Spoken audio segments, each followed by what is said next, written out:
하나님 감사합니다. 오늘 우리를 기억하여 주시고 주님의 손바닥에 우리 이름을 새기셨다 말씀하셨사오니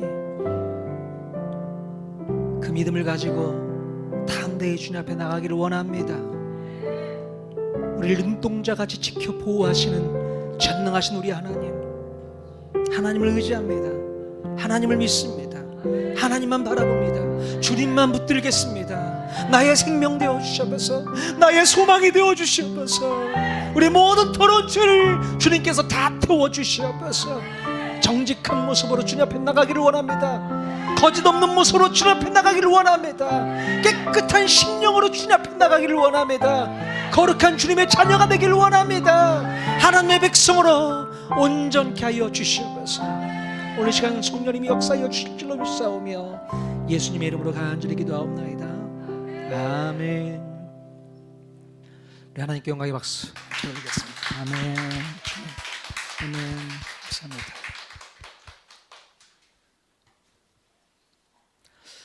할렐루야. 정말 뜨겁게 하나님을 찬양하셨습니까? 찬양하실 때는요, 남들 의지할 게 없습니다. 오직 하나님만 바라보고 그분을 찬양하는 거죠. 우리 마음을 열고 우리 속에 성령님이 계시기에 그 성령의 역사가 분명히 있을 줄로 믿고 나아가는 겁니다. 무슨 다른 근심 걱정 염려를 하고 있겠습니까? 우리가 이 시간에 하나님을 바라보는 시간이고 하나님의 역사를 기대하는 시간이고 주님의 임재가 이 예배당에 가득 차 있는데 그를 믿으실 수 있길 바랍니다. 하나님의 천군 천사가 우리를 둘러 진쳐주고 계십니다. 악한 사단마귀가 틈타지 못하도록 역사하고 계십니다. 오늘 시간 여러분이 하나님 만나는 귀한 시간 될 수 있기를 원합니다. 아멘. 우리 말씀 같이 한번 읽어보도록 하겠습니다. 에베소서 말씀. 자, 에베소 2장 12절에서 13절에 있는 말씀. 자, 에베소 2장 12절 13절. 자, 같이 한 목소리 읽겠습니다. 시작. 그때 너희는 그리스도 밖에 있었고 이스라엘 나라 밖의 사람이라 약속의 언약들에 대하여는 외인이요 세상에서 소망이 없고 하나님도 없는 자이더니 이제는 전에 멀리 있던 너희가 그리스도 예수 안에서 그리스도의 피로 가까워졌느니라. 아멘. 오늘 말씀의 제목 부흥을 꿈꾸다라는 제목으로 하나님 말씀 나누기를 원합니다. 통하는 교회 개척 이후에 처음으로 하나님께 올려드리는 장년부 캠프입니다. 우리 몇 주 전에는 우리 중등부, 초등부 캠프를 은혜스럽게 잘 마쳤습니다. 그때도 우리 아이들에게 뭔가 도전을 주고 꿈을 주고 소망을 주는 그런 캠프가 되기를 바라면서 시작을 했었는데요. 이제 처음 시작했기 때문에 계속 발전해서 우리가 우리 아이들에게 진정한 예수 그리스도의 모습을 갖출 수 있도록 계속해서 훈련하기를 원합니다. 무엇보다도 그 아이들을 가르치기 위해서는 우리가 먼저 준비되어야 될 줄로 믿습니다. 준비되지 않으면 우리 아이들을 가르칠 수가 없어요. 그들을 일으켜 세울 수 없습니다. 하나님의 자녀로 성장시킬 수 없습니다. 우리가 준비가 안 되어 있는데, 부모가 준비되어 있지 않은데 어떻게 아이들을 가르칠 수 있겠어요? 오늘 우리가 하나님 만나는 귀한 날 될 수 있기를 원합니다. 예전에는요, 교회에서 캠프를 하고 부흥회를 하면 사람들이 그렇게 몰려왔어요. 1970년대, 80년대, 90년대까지 캠프를 하고 부흥회를 하면 그냥 무조건 교회로 몰려옵니다. 그래서 교회가 부흥했었단 말이죠. 정말 저도 그때의 젊은 시절, 어린 시절을 살았기 때문에 알고 있어요. 그 캠프의 은혜, 부흥회 때에 주셨던 그 말씀의 은혜들, 그때를 생각하며 추억을 합니다. 근데 추억이 돼버렸네요. 안타깝습니다. 자, 2000년대로 들어오면서 점차 교회가 쇠퇴하게 됩니다. 도대체 왜 이렇게 될까요? 산업이 발달하고 경제가 성장함에 따라서 우리의 삶이 많이 바뀌었습니다. 어떻게 바뀌었을까요? 경제적으로 풍족하고 넉넉하니까 가족들이요, 주일만 되면, 휴일만 되면 어디로 가요? 들러, 산으로, 바다로, 해외로 갈 때가 너무나 많이 있습니다. 어떻게 보면 가족들끼리 모여서 그런 모임을 한다는 건 참 좋은 현상이죠. 아이들한테 좋은 영향력을 끼칠 수도 있을 것이고. 자, 그러다 보니 교회에 집중했던 그 시각들이 다 사라져 버렸어요. 교회에 집중해서 하나님 앞에 예배하고 찬양하고 그랬던 모든 열정들이 하나하나 식어져 버렸습니다. 삶은 풍족해졌어요. 넉넉해졌습니다. 그런데 우리의 영혼은 계속해서 피폐해져 가고 있는 것이죠. 그게 오늘날 우리들의 현실이 아닌가 생각이 되어집니다. 여러분, 교회 밖에는 얼마나 재미있는 것들이 많이 있습니까? 얼마나 재밌게요. 휴대폰 하나만 보고 있더라도 얼마나 많은 재미있는 컨텐츠들이 다 그 속에 몰려 있잖아요. 교회에 올 이유가 없는 거죠. 재미를 찾는다면 교회에 올 이유가 없는 거죠. 그런데 예전에는 교회에서 무슨 문학의 밤 행사를 한다, 무슨 행사를 한다 그러면 다 찾아왔어요. 친구 손에 이끌려서 친구가 초대장 딱 주면 그 초대장 받아가지고 와, 나도 교회 간다 하고 교회에 와서 같이 은혜 받고 또 좋은 즐거운 시간도 가졌는데, 요즘에는 그럴 이유가 별로 없습니다. 왜요? 교회 밖에 너무 좋은 문화 공연들도 있고요, 더 은혜스러운 부분들도 많이 있고, 놀이 문화가 얼마나 잘 발달되어 있습니까? 그러니 교회의 발길을 조금씩 끊을 수밖에 없는 것입니다. 자, 그런 시대 속에서 우리가 살고 있는 거예요. 우리 그리스도인들이 그런 시대 속에서 교회에 대한 생각, 또 신앙에 대한, 믿음에 대한 집착들, 또 강한 어떤 열정들이 사라져가는 시대에 우리가 살고 있습니다. 우리는 어떻게 살아야 될까요? 세상 사람들처럼 세상에 이끌려서 우리도 그렇게 살아야 되는 겁니까? 그게 맞는 겁니까? 우리 어떻게 살아야 될까요? 우리 그리스도인들은요, 그런 환경 속에서 주눅들지 말아야 됩니다. 아무리 세상이 우리를 유혹하고 우리를 끌어당긴다 하더라도 유혹받지 마시길 바랍니다. 사탄의 역사예요. 우리를 피폐하게 만들어 놓으려는 사단의 역사, 그것을 기억해야 될 줄로 믿습니다. 여러분, 세상은요 절대로 만족이 없습니다. 소망이 없습니다. 꿈이 없습니다. 기쁨이 없어요. 세상이 가져다 주는 건 아무것도 없습니다. 짧은 쾌락밖에 없어요. 자극적이고 말초신경을 건드리는 쾌락밖에 없습니다. 그 짧은 시간을 위해서 세상을 쫓아가겠습니까? 세상에는 우리에게 아무것도 주는 게 없어요. 절망과 좌절밖에 없습니다. 자, 오늘 읽은 성경 본문 말씀 보시면 에베소 2장 12절을 한번 보여주십시오. 같이 다시 한번 읽어보겠습니다. 시작. 그때 너희는 그리스도 밖에 있었고 이스라엘 나라 밖의 사람이라. 약속의 언약들에 대하여는 외인이요 세상에는 소망이 없고 하나님도 없는 자이더니. 네. 그럼 결국 세상에는 뭐가 없다고요? 소망이 없습니다.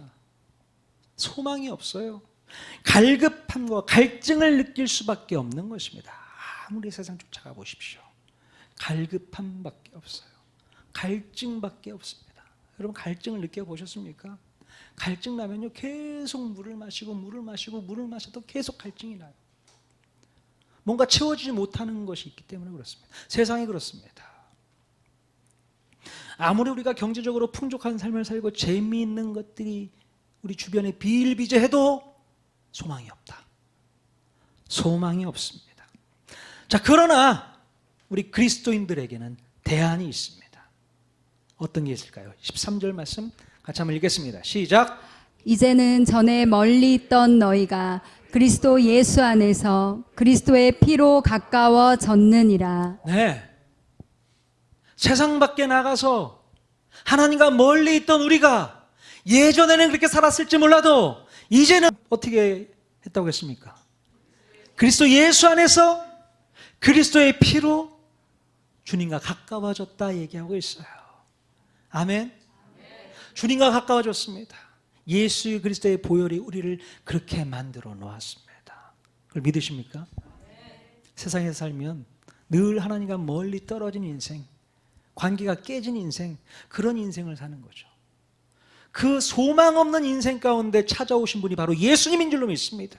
그 예수님이 우리를 회복시키기 위해서, 우리에게 소망 주시기 위해서 십자가에 달려 피 흘려 주셨다고요.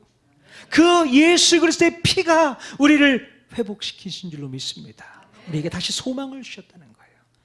그리고 우리를 하나님과 더욱 가까이 만들어내셨다는 것입니다.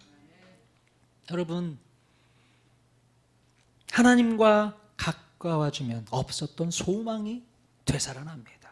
하나님과 가까워지면 우리 마음 가운데 사랑이 다시 되살아납니다. 하나님과 가까워지면 거룩이 되살아납니다. 하나님과 가까워지면 기쁨과 감사가 되살아납니다. 하나님과 가까워지셔야 되는 거예요. 지금까지 여러분 마음 가운데 기쁨도 없고 소망도 없고 감사도 없고 소망이 없었다면 뭐 때문에 그런 거예요? 하나님과 멀리 떨어져 있기 때문에 그렇다는 겁니다. 하나님과 멀리 있기 때문에 내가 마음 가운데 감사가 사라진 거예요. 기쁨이 사라진 겁니다.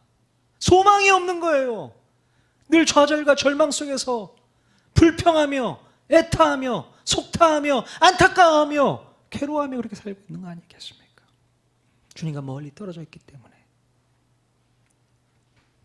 그럼 우리가 이 땅을 살면서 왜 죽을 것 같은 삶을 살고 있습니까? 왜 그렇습니까? 바로 살 소망이 없기 때문에 죽을 것 같은 거예요. 소망이 없기 때문에 죽을 것 같은 겁니다. 잘 살 수 있다는 소망이 없으면 그 삶은 바로 지옥입니다. 내가 잘 살 수 있어, 잘 살 거야, 그 소망이 없으면 지옥이에요. 못 삽니다. 어떻게 살아요? 자, 요즘에 어깨 치료를 받고 있어요. 어깨가 많이 아파요. 그래서 막 운동도 해야 되는데 운동을 방해하고 있네요. 늘 찾아가는 병원이 있습니다. 정형외과인데요. 저는 그곳에 가면 소망을 느낍니다. 너무 아픈 주사를 맞기는 하지만 그래도 주사를 맞고 나면 안 아파지거든요. 치료가 됩니다. 단순히 그냥 뭐 이렇게 안 아프게 하는 그런 통증 주사가 아니고 치료를 해줘요. 너무 소망이 있잖아요. 저한테 소개받기를 원하시는 분들은 개인적으로 오시면 됩니다. 자, 그런데 신기하게도 저를 치료해주는 의사 선생님이 계세요. 70이 훨씬 넘으신 분이신데요. 그분이 저를 보면 늘 한숨을 쉬십니다. 소망이 없다고 그래요. 왜 그런 줄 아세요? 왜 그럴까요? 왜 소망이 없다고 그럴까요? 그분이 많이 아프세요. 어느 때부터인가 자기의 폐 쪽에 뭔가 섬유근이라고 해야 되나? 딱딱하게 굳어오는 증세가 오기 시작했다고 합니다. 근데 이게 멈추질 않는데요. 약도 없대요. 그러니까 얼마나 소망이 없습니까? 그래서 저한테 그러는 거예요. 제가 목사인 걸 아니까. 목사님은 그래도 여기 와서 저한테 치료받으면 좋으시잖아요. 근데 저는 살 소망이 없습니다. 숨도 제대로 못 쉬겠대. 그러니까 돈을 많이 벌어도 그게 나를 위로하지 못하는 거예요. 나만 고쳐준다면 내가 돈이라도 어떻게 해서든 다 퍼부어서 살려 고침받을 텐데 그럴 수 없다라는 겁니다. 그 마음 가운데 많이 좌절하는 상태시더라고요. 하나님께서 저를 그곳에 보낸 이유를 아시겠죠? 고치기 위해서? 아니요, 그분에게 위로하기 위해서, 격려하기 위해서. 들어보니까 그분의 사모님이 전도사님이시더라고요. 교회 전도사님이세요. 근데 전도사님이 그 남편을 얼마나 전도하려고 애를 쓰는데 그분이 많이 교만하세요. 자기의 잘남, 자기의 실력 이거 가지고 교만을 많이 떠세요. 그러니 그 마음 가운데 복음이 안 들어가는 거예요. 그 심령에 복음이 안 들어가. 그러면서도 계속 좌절하고 절망하고 소망을 갖지를 못하더라고요. 그래서 제가 치료받고 나오면서 원장님 힘내십시오. 화이팅! 기도하겠습니다. 그러고 나왔거든요. 그랬더니 그냥 이렇게 인사만 하더라고요. 여러분, 소망이 있는 사람과 소망이 없는 사람은 큰 차이가 있습니다. 여러분, 소망이 있으신 분들이십니까? 소망이 있으신 분 맞습니까? 소망이 있으면 얼굴 표정부터 달라져야 되는데, 소망이 있으면 얼굴 표정부터 달라져야 되는데,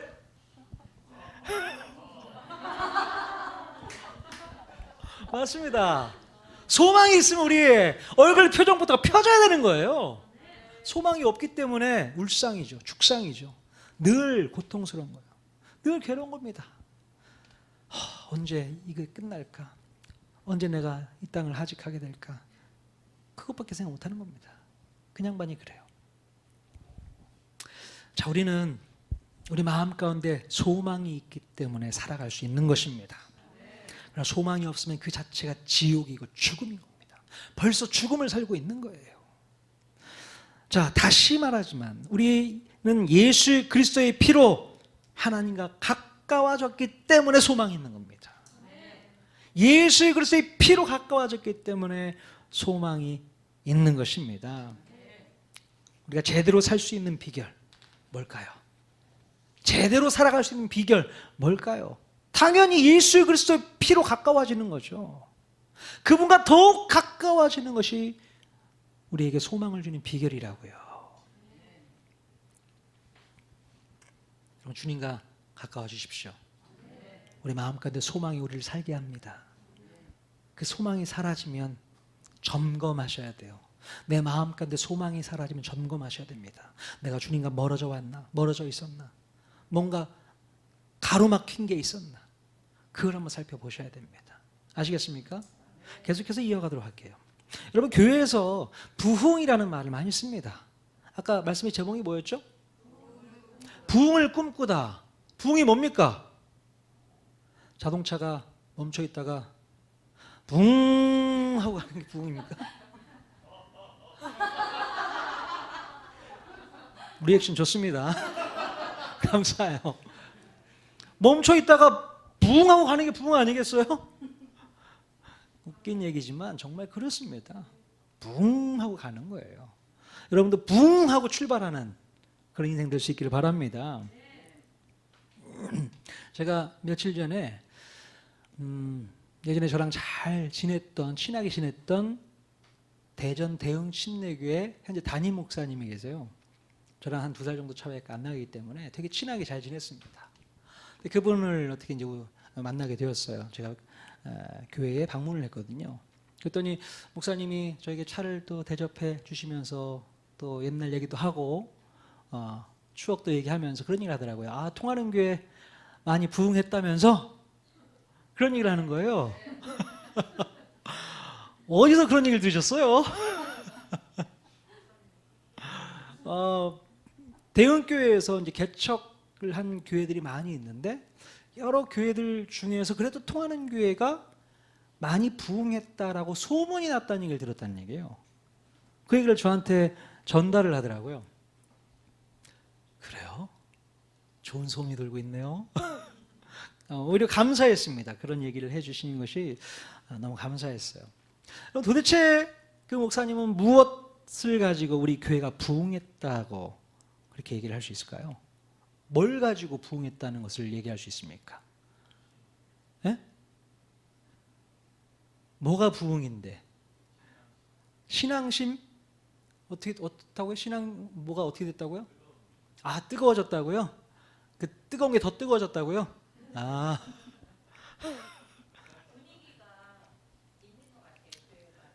분위기가.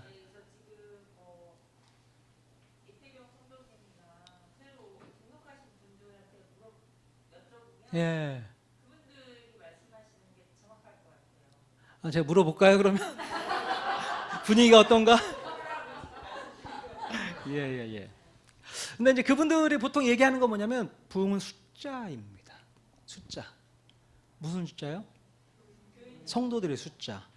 저희 교회가 개척을 했을 때에 몇 명의 교인으로 시작을 했습니까? 20명. 20명으로 교회 개척을 시작을 했습니다. 자, 그런데 4년 반 지났잖아요. 지금 몇 명 교인이 출석하고 있어요? 좀 더 쓰세요. 60명이 좀 못 되는 인원이라고 합시다. 50 몇 명 이러지 마시고 60명이 좀 못 되는 인원이 훨씬 낫죠, 분위기가. 벌써 이제 4년 반 지나면서 3배가를 눈앞에 두고 있습니다. 아멘. 자, 이런 모습들을 겉으로 보고 또 밖에서 그것을 보면서 부흥했다라고 얘기를 하는 것 같아요. 자, 숫자가 많이 늘어나면 부흥인가? 정말 과연 그게 부흥일까? 그런 고민을 우리가 해봐야 되는 것입니다. 성경에 그러면 부흥이라는 말이 있을까요? 성경에 부흥이라는 말이 있습니까? 있어요, 없어요? 우리 성경 잘 아시는 이영주 집사님, 부흥이라는 말 있어요, 없어요? 성경을 안 읽어서 그러신 것 같은데. 자, 하박국, 오케이. 하박국 말씀 한번 보십시다. 자, 하박국 3장 2절. 무슨 맛있는 국이 아닙니다, 하박국은. 선지자 이름이에요. 하박국 선지자의 이름이 하박국인데, 자, 한번 같이 한번 읽겠습니다. 시작. 여호와여, 내가 주께 대한 소문을 듣고 놀랐나이다. 여호와여, 주는 주의 일을 이 수년 내에 부응하게 하옵소서. 아멘. 여호와여, 내가 주께 대한 소문을 듣고 놀랐나이다. 여호와여, 주는 주의 일을 이 수년 내에 부응하게 하옵소서. 여기에 부응이 있었네요. 예. 하박국에 딱 한 번 부응이라는 말이 나옵니다. 한국말로 된 부응이라는 말은 딱 한 번 나오는데요. 과연 한 번만 나오는 걸까? 하박국 선지자가 했던 이 말의 배경은 어떤 배경에서 이 말을 썼는가 우리가 살펴봐야 됩니다. 자, 하박국의 그 말씀의 1장의 제일 처음에 하박국의 심정이 담겨 있는 글이 있어요. 자, 하박국 1장 2절 3절 같이 또 읽겠습니다. 시작. 여호와여, 내가 부르짖어도 주께서 듣지 아니하시니 어느 때까지리이까? 내가 강포로 말미암아 외쳐도 주께서 구원하지 아니하시나이다. 어찌하여 내게 죄악을 보게 하시며 패역을 눈으로 보게 하시나이까? 겁탈과 강포가 내 앞에 있고 변론과 분쟁이 일어났나이다. 네. 이 선지자가요, 남유다의 현실을 바라보면서 가슴 아파하는 장면이 기록되어 있는 겁니다. 하나님, 도대체 왜 이렇게 이 땅에 죄악이 난무합니까? 불의가 난무합니까? 악한 것들이 판을 칩니까? 눈꼴 셔서 못 보겠습니다. 어떻게 해서 좀 해주십시오. 안타깝습니다. 그런 속상한 마음을 가지고 하나님께 토로하는 장면이 바로 처음 말씀의 시작입니다. 자, 그러자 하나님께서는 뭐라고 말씀하시는가? 기다려봐라. 기다려봐라. 내가 한 가지 계획이 있어. 그 계획은 바로 바벨론이라는 제국을 일으켜서 바로 이 타락한 유다 민족을 심판할 거야. 그 계획을 얘기하는 것이죠. 좀만 참아. 내가 이 유다 심판할게.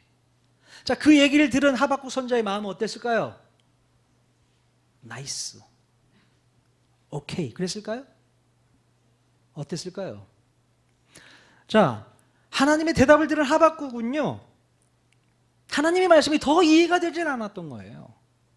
도무지 이해가 되질 않습니다. 어떻게 악을 심판하시겠다고 하면서 더 악한 존재를 사용할 수 있습니까? 악을 심판하시려면 선한 것으로 심판하셔야지 왜 악한 것을 들어서 심판하시냐는 거예요. 그 의문이 있었던 것이죠. 자, 하박국 1장 13절 또 읽겠습니다. 시작. 주께서는 눈이 정결하심으로 악을 참아보지 못하시며 패역을 참아보지 못하시거늘 어찌하여 거짓된 자들을 방관하시며 악인이 자기보다 의로운 사람을 삼키는데도 잠잠하시나이까? 네, 악인이 자기보다 의로운 사람을 삼키는데 왜 하나님 잠잠하신 거예요? 왜 가만히 계신 거예요? 저는 이해가 안 됩니다. 그렇게 얘기를 하고 있는 거죠. 자, 하나님께서는 이러한 답답한 마음으로 질문하는 이 하박국에게 설득하듯이 말씀을 합니다. 무슨 말씀을 하시냐? 하박국 2장 3절 한번 읽겠습니다. 뭐라고 대답을 해 주시는가? 이 묵시는 정한 때가 있나니 그 종말이 속히 이르겠고 결코 거짓되지 아니하리라. 비록 더딜지라도 기다리라. 지체되지 않고 반드시 응하리라. 네. 좀 더 기다려봐, 하박국. 좀 더 기다려봐. 내가 바벨론을 들어서 유다 백성을 심판하는 것으로 끝나지는 않을 거야. 거기서 끝나지 않고 바벨론을 사용해서 이 민족을 징계하겠지만 바벨론에 대한 심판도 예정되어 있어. 걱정하지 마.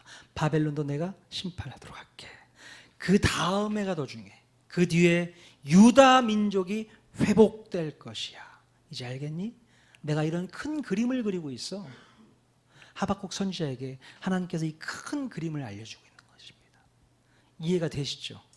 바벨론을, 그 악한 바벨론을 들어 유다 민족을 심판하지만 그러나 바벨론도 내가 심판할 것이고 그 이후에 너희 유다 민족이 회복될 거라고, 다시 부흥하게 될 것이라고, 다시 내가 이렇게 세울 거라고 얘기하고 있는 것입니다. 하나님의 큰 그림을 이제 깨달은 하박국의 마음이 어떨까요? 이젠 속이 시원하겠죠? 자, 하박국은 처음에 마음 가운데 이해가 되지 않고 현실적인 문제들을 가지고 계속 질문했었지만, 자, 하나님께서 하박국의 마음 가운데 답을 주시면서 하나님의 뜻을 이제 이렇게 정리해 주셨던 것입니다. 자, 그러자 그때서야 비로소 하박국 선지자는 하나님의 뜻을 이해하고 나서 이렇게 이야기합니다. 자, 다시 한번 3장 2절, 좀 전에 아까 읽었던 말씀이죠? 같이 한번 읽겠습니다. 시작. 여호와여, 내가 주께 대한 소문을 듣고 놀랐나이다. 여호와여, 주는 주의 일을 이 수년 내에 부응하게 하옵소서. 아멘. 비로소 이 말씀이 이때 나오는 거예요. 하나님의 큰 계획, 큰 그림을 이해하고 나서 주님 그러시군요. 이제 빨리 이 수년 내에 부응케 해주십시오. 부응하게 하옵소서. 그 얘기를 하고 있습니다. 여기에 이제 부응이라는 단어가 나오잖아요. 이 부응이라는 단어 히브리어로 뭐라고 얘기하냐면 카야라는 단어를 씁니다. 이 카야는 무슨 뜻일까요? 카야라는 말은 생명이라는 뜻을 갖고 있습니다. 생명. 그래서 죽은 것이나 다름없는 것을 다시 살린다는 뜻을 갖고 있습니다. 거의 거반 죽었던 것을 다시 살린다. 그게 뭐라고요? 카야. 그게 무슨 뜻이라고요? 부흥이라는 것입니다. 자, 이런 의미에서 성경은 카야라는 단어를 여러 곳에서 사용하고 있어요. 한국말로 된 부흥이라는 말은 딱 한 번 쓰였지만 카야는 여러 번 쓰여오고 있다고 합니다. 자, 아모스 5장 4절 바로 읽겠습니다. 시작. 여호와께서 이스라엘 족속에게 이와 같이 말씀하시기를 너희는 나를 찾으라. 그리하면 살리라. 카야, 살리라. 카야. 어떻게 하라고요? 나를 찾으면 너희가 살게 될 것이다. 또 하나요. 하박국 2장 4절 시작. 보라, 그의 마음은 교만하며 그 속에서 정직하지 못하나 의인은 그의 믿음으로 말미암아 살리라. 의인은 그의 믿음으로 말미암아 살리라. 카야 하리라. 그 얘기입니다.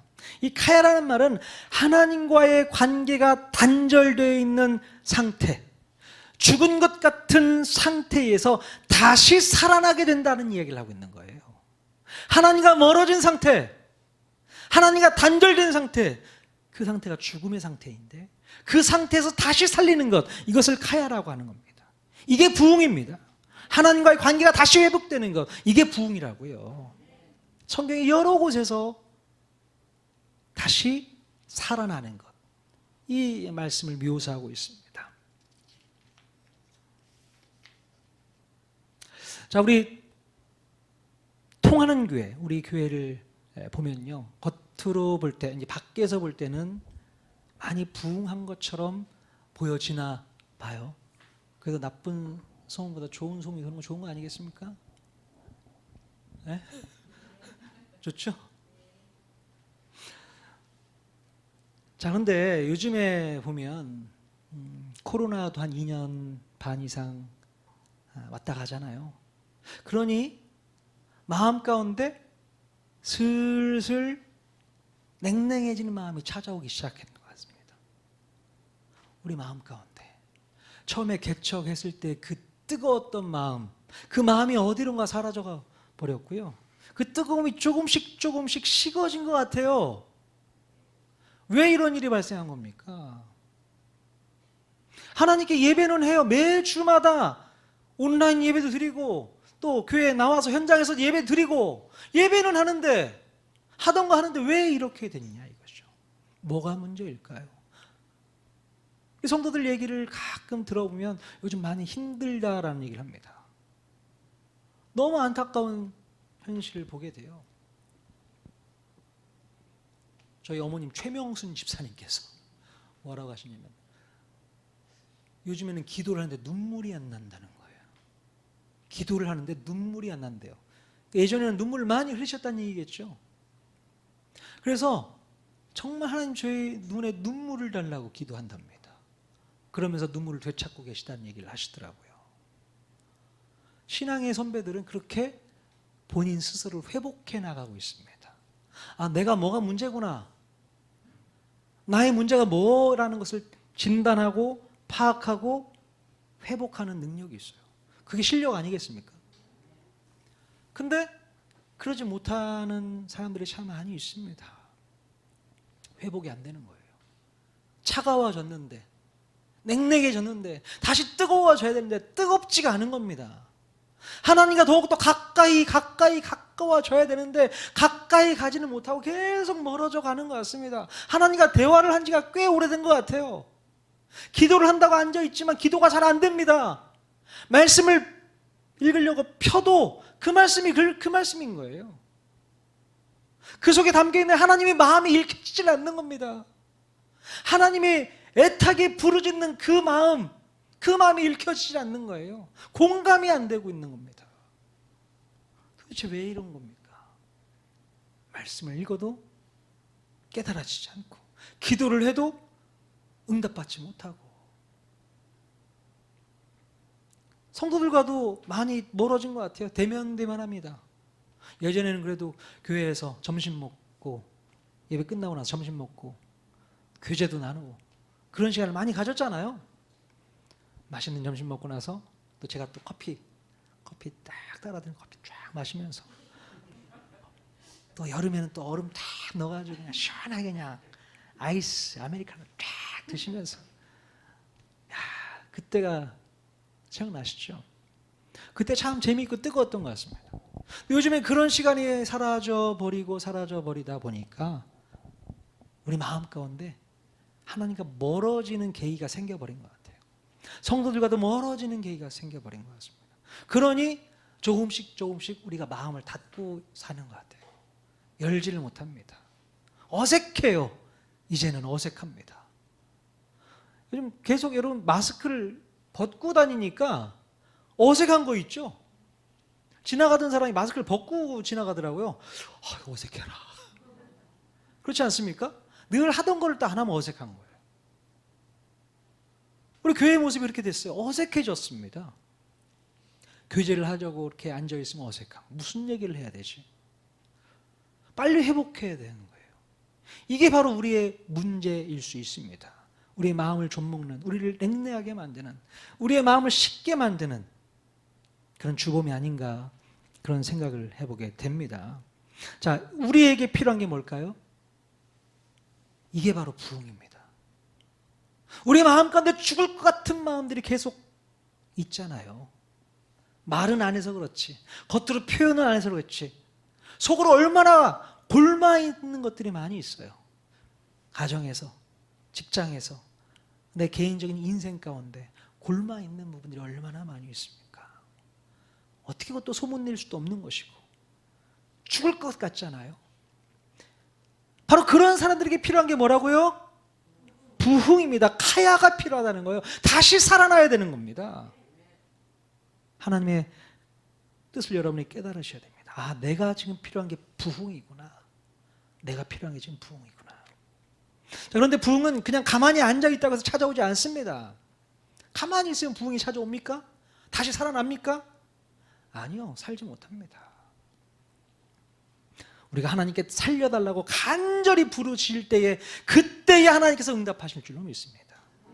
하나님께 간절히 살려주세요, 살려주세요 애타게 찾을 때 하나님께서 응답하시는 거예요. 아까도 제가 말씀드렸던 의사 선생님 있잖아요. 제가 볼 때는 하나님께 무릎 꿇지 않아서 그런 것 같아요. 하나님께 살려주세요, 저 용서해 주세요, 저희 교만을 깨주십시오 회개하고 나오면 하나님께서 살려주실 것 같아요. 근데 그 교만이 무릎 꿇게 못하게 합니다. 그 교만 때문에 그러는 거 아니겠습니까? 우리 마음 가운데 여전히 그런 교만이 남아있으면 우리 살지 못합니다. 빨리 교만이 부서져야 됩니다. 우리를 견고하게 싸고 있는 모든 견고한 진들이 다 부서져야 됩니다. 그래야만 우리 카야할 수 있어요. 다시 일어설 수 있습니다. 다시 부흥할 수 있게 되는 겁니다. 여러분, 유다의 히스기야 왕 아십니까? 유다의 히스기야 왕 어떤 사람이었습니까? 아수르의 공격을 정말 하나님의 도우심으로 막아낸 그런 왕이잖아요. 그래서 아수르 제국의 그 공격에도 꿋꿋하게 막아내고 승리한 왕이었는데 그 왕이 얼마 못 가서 어떻게 됐어요? 죽을 병에 걸렸습니다. 무슨 병입니까 그게? 피부암 정도인 것 같아요. 피부병, 아주 악성 종양이 나 있는 것 같습니다. 그래서 거의 죽을 것 같아요. 근데 이 히스기야 왕이요, 하나님께 간구합니다. 하나님, 저 좀 살려주세요. 저 좀 도와주세요. 저 살고 싶습니다. 그렇게 간구하고 나오게 됩니다. 자, 우리 이사야 38장 16절 말씀 같이 읽겠습니다. 시작. 주여, 사람이 사는 것이 이에 있고 내 심령의 생명도 온전히 거기에 있사오니 원하건대 나를 치료하시며 나를 살려 주옵소서. 누가 한 말이라고요? 히스기야 왕이 이 얘기를 했습니다. 주여, 사람이 사는 것이 여기에 있고 내 심령의 생명도 온전히 거기에 있사오니 원컨대 나를 치료하시며 나를 살려주십시오. 사람이 사는 것이 어디에 있다고요? 어디에 있다고요? 여기 있다잖아요. 여기에 있고 온전히 거기에 있다. 여기에 거기에 뭘 말하는 겁니까? 바로 하나님의 주권이라고 얘기하는 거예요. 하나님 말씀이 행해지는 그 주권 안에 우리의 생명이 있다. 그러니 나를 치료하십시오. 주님이 하실 수 있지 않습니까? 주님이 그 주권 아래 내 생명이 달려 있사오니 나를 치료하십시오. 나를 살려내십시오. 나를 부흥케 하십시오. 나를 카야하게 해주십시오. 간절히 간구했더니 어떤 결과가 나왔습니까? 하나님께서 히스기야를 불쌍히 여겨주셔서 부흥케 하셨습니다. 다시 살려주셨습니다. 그래서 15년을 연장시켜 주셨잖아요. 그런 놀라운 일이 성경에 기록되어 있어요. 자, 우리도 히스기야 왕처럼 죽을 것 같은 마음이 있지만 거기서 머물지 말고 부흥케 해달라고, 다시 살려달라고 하나님께 목 놓아 외쳐야 됩니다. 다시 살려달라고 기도해야 돼요. 그러면 우리 하나님께서는 우리에게 은혜를 베푸셔서 다시 살려주시게 될 줄로 믿습니다. 죽어있는 영혼들, 마음이 아픈 영혼들, 상처받은 영혼들, 막혀있는 영혼들 하나님께서 살려주실 줄로 믿습니다. 온전히 회복시켜 주실 줄로 믿습니다. 그럼 마태복음 14장에 보면 오병이어의 기적을 체험했던 제자들이 나오는데요. 이 제자들이 예수님의 명령에 한밤중에 배를 타고 바다를 건너가게 됩니다. 그런데 그 배를 타고 건너가는 도중에 큰 바람이 불어요. 큰 바람이 불어요. 밤 사경이라고 하는 아주 깊은 밤, 새벽 같은 밤일 거예요. 칠흑 같은 밤에 큰 바람이 불어서 풍랑이 일어 배가 뒤집어질 판입니다. 얼마나 놀랬겠습니까? 하필 예수님은 왜 배에 타지도 않으셨는가? 제자들이 예수님의 이름을 불렀겠죠. 예수님, 예수님, 우리를 살려주십시오. 오병이어의 기적을 일으키셨던 예수님, 우리를 살려주십시오. 그때 예수님께서 바다 위를 처벅 걸어서 오시는 거예요. 그 예수님이 제자들에게 찾아오셨습니다. 언제 예수님께서 찾아오셨다고요? 밤사경. 여러분, 영적인 밤사경이 우리의 삶 가운데도 있습니다. 우리가 겪고 있는 이 시간이 밤사경일 수 있어요. 아무리 뭘 해도 소용없는 거야. 내가 노력하고 내가 뭔가를 시도해보고 도전해도 아무런 효과가 나타나지 않는 그 밤사경. 누가 계셔야 되는 거예요? 예수님이 오셔야만 해결됩니다. 예수님이 오셔야만, 예수님이 우리에게 가까이 오셔야만 우리가 회복될 줄로 믿습니다. 그때 제자들이 안심하게 돼요. 예수님 왜 이제서야 오셨어요? 예수님이 오시니까 그들의 마음이 활짝 열리거든요. 아무리 풍랑이 쳐봐라, 내가 죽나. 예수님이 나와 함께 하시니 두려움이 사라지는 겁니다. 걱정이 사라지는 거예요. 왜요? 그들 마음 가운데 부흥이 시작됐기 때문에 그렇습니다. 다시 난 살 수 있어. 소망이 생겼기 때문에 그렇습니다. 여러분, 우리는 언제 부흥을 꿈꾸게 될까요? 여러분 늘 부흥을 꿈꾸십니까? 어떻습니까? 여러분 언제 부흥을 꿈꾸십니까? 제자들이 가장 두려워하고 고통받고 괴로워할 때 예수님께서 찾아오셨던 것처럼 우리가 가장 힘들고 가장 고통스럽고 가장 외로울 때, 가장 상처받아 아파할 때, 그때 부흥이 필요한 시기죠. 그때 주님을 찾으시면 주님이 오신다고 성경은 말하고 있어요. 나를 찾아라. 그러면 살리라. 내가 살려주겠노라. 나에게 와라. 나를 붙잡아라. 나에게 부르짖어라.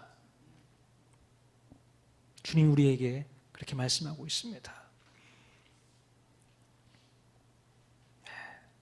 마치 죽을 병에 걸렸던 히스기야가 하나님을 찾았을 때 그 모든 질병이 사라졌던 것처럼, 풍랑 가운데 죽어올 것 같은 그들의 인생 가운데 예수님께서 찾아오셔서 그들을 회복시켜 주셨던 것처럼 우리의 삶 가운데서도 그런 모든 일들이 일어나게 될 줄로 믿습니다. 여러분, 우리의 삶을 한번 되돌아보십시오. 나는 어떤가? 나는 어느 부분에서, 어느 지점에서 죽을 것 같은가? 어느 지점에서 죽을 것 같습니까? 왜 내 인생이 이렇게 안 풀리지?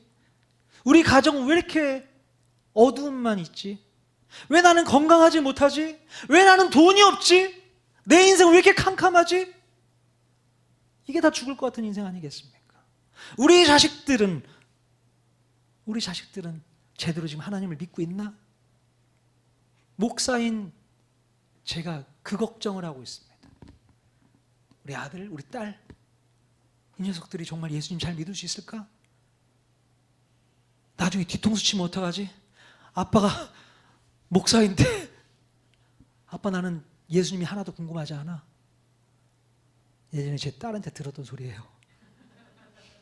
중학교 3학년 때인가? 아빠 나는 성경이 궁금하지 않아. 관심도 없어. 깜짝 놀랐잖아요. 정말 놀래 자빠졌습니다. 목사 딸이 그런 소리 한번 들어보세요. 내가 잘못 키웠구나.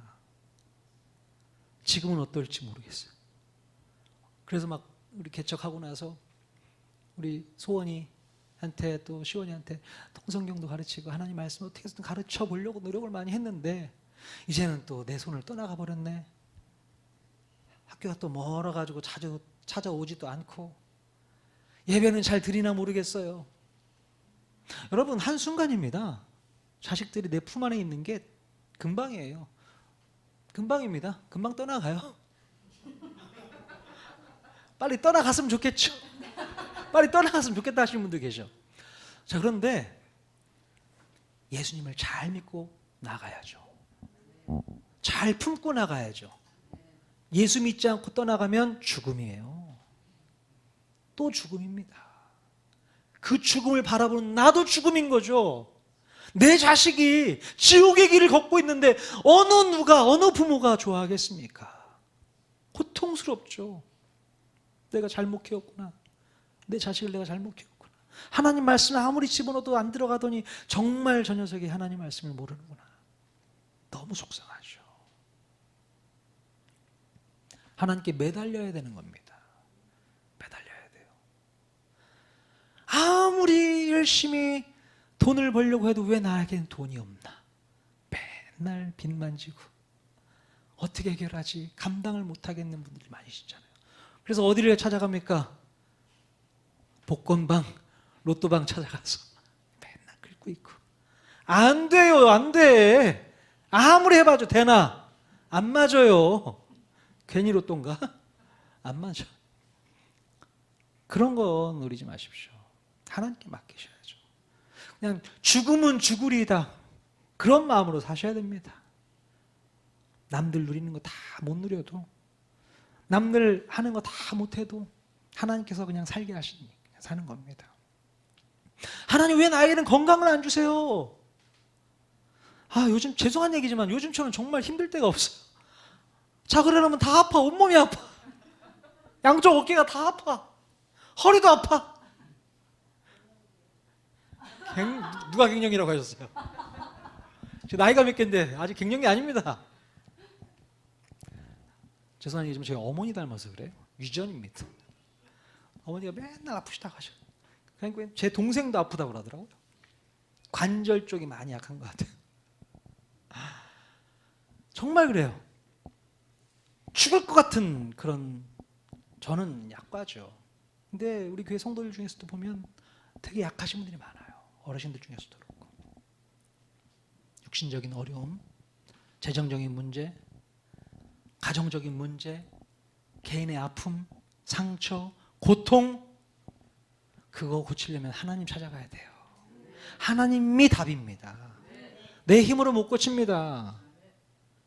히스기야가 하나님께 부르짖었던 것처럼 우리도 부르짖어야 됩니다. 가만히 있으면 나아지나요? 아니요, 안 나아져요. 더 골마요. 더 아픕니다. 더 고통스러워집니다. 그러다가 끝장나는 겁니다. 해답을 찾아야죠. 해답이 어디 있습니까?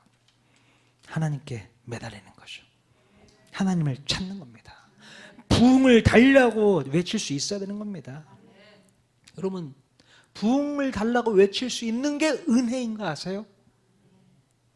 하나님 저를 살려주십시오. 제가 고통스럽습니다. 이렇게 외칠 수 있는 게 은혜입니다.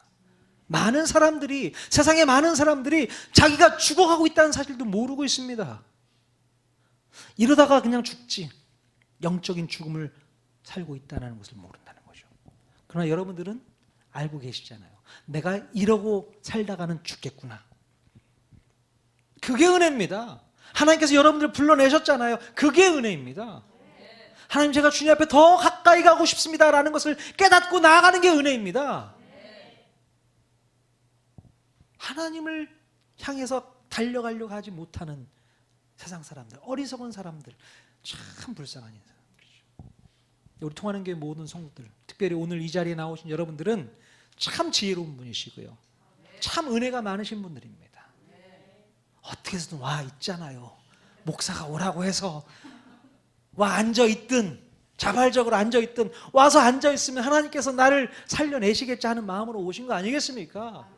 그러면 역사하시겠죠. 그거 믿고 나가야 됩니다. 자, 하박국 선지자는요, 하나님의 계획과 하나님의 뜻과 하나님의 큰 그림을 깨달았습니다. 아하, 하나님이 이런 그림을 갖고 계시구나. 우리를 그냥 내버려 두지 아니하시고 우리를 부흥케 하시려는구나. 그래서 이 수년 내에 부흥케 해 주십시오. 하나님, 더딜지라도, 그날이 더딜지라도 제가 기다리겠습니다. 참겠습니다. 인내하겠습니다. 하박국 선지자 이렇게 고백을 합니다. 물이 바다 덮은 같이 하나님의 영광이 온 땅을 덮을 겁니다. 그것을 기대합니다. 하박국 마음 가운데 그런 열정으로 하나님 다시 한번 찾습니다. 근데 상황은 하나도 안 달라졌어요. 하박국이 살던 그 시대의 상황은 뭔가 좋아진 게 있습니까? 뭔가 달라졌습니까? 불의가 사라졌습니까? 악한 것들이 다 떠나갔습니까? 상황은 그대로예요. 하박국이 변했습니다. 어떻게 해요?